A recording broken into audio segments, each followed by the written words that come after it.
Hello, ladies and gentlemen from all over the world. Thank you for opening this email. And today I have a very quick but very important English lesson for you all. And this English lesson is based on something I get asked all the time, which is, how can I understand native English speakers? And people generally tell me that they don't understand because native English speakers speak just too quickly, too fast. And I can understand why they feel that, why they think that. And today's lesson is going to be focused 100% on solving that problem. Okay? At least starting to show you how you can solve that problem. So let's begin. The first thing you must know in this lesson is what are content and function words. This is very, very important. So a content word is a word that holds all the important information. So these are words like verbs, adjectives, nouns. Okay, these are content words. They have all the important information. Function words are the less important words, but they hold a lot of the grammatical structures. So you're looking at prepositions, articles, adverbs, maybe conjunctions, verb endings like the ing, working, the ed, I worked a lot.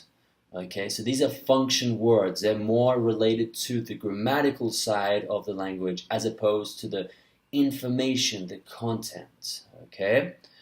So this is very important to know, and why this is important is because English is what's called a syllable stressed language. Syllable stressed in comparison to a syllable timed language.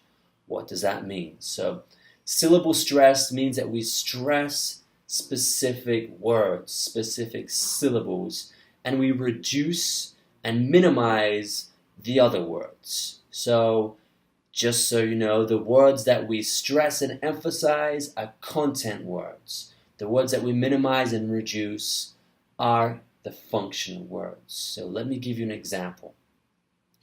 I am going to go to the shop to buy some bread. I am going to go to the shop to buy some bread. The way I just said that was obviously very slow and unnatural. So what we would say usually as a native speaker, I'm going to go to the shop to buy some bread. I'm going to go to the shop to buy some bread. I am emphasizing the content words, go, shop, buy, bread. And I'm reducing the function words. I'm going to go to the shop to buy some bread. Okay? I am going to, I'm gonna. Go to the shop to buy some, the to becomes a to buy some bread, some becomes just a sound, some bread, okay? That is what I have done just now. I have reduced the function words and I've put more stress and emphasis on the content words. So that's why you can probably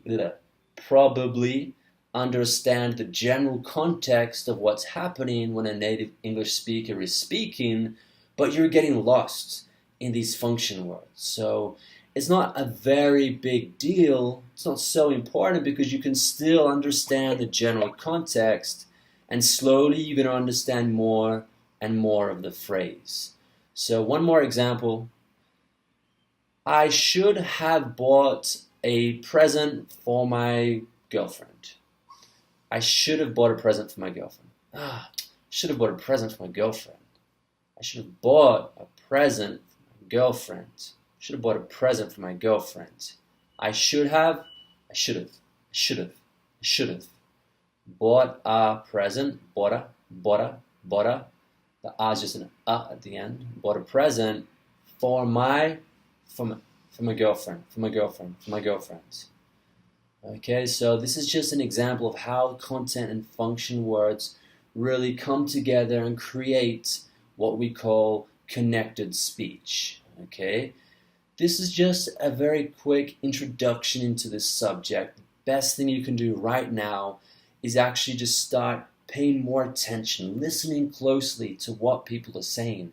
Watch your favorite TV show for 5 minutes and then go back and listen to it again. Try to imitate what the people are saying, and you will slowly but surely start learning and reproducing, mimicking, picking up on the function words, this connected speech. The best way to become more accustomed to this and really hear it and ultimately speak like this is to just have as much contact as you can with the language and be very conscious of what you're listening to. Okay, guys? Thank you so much for joining me here today and watching this video. I really hope that it helped you guys. And if you have any questions, want to ask me something, just respond to this email. Just hit reply below. Write something. You know, if you have a question, I'll be happy to respond. I'll try to respond as soon as possible. And I'm really looking forward to hearing from you guys. So have a great morning or afternoon, evening, whatever. And I hope to speak to you guys soon. Good luck with everything. Bye.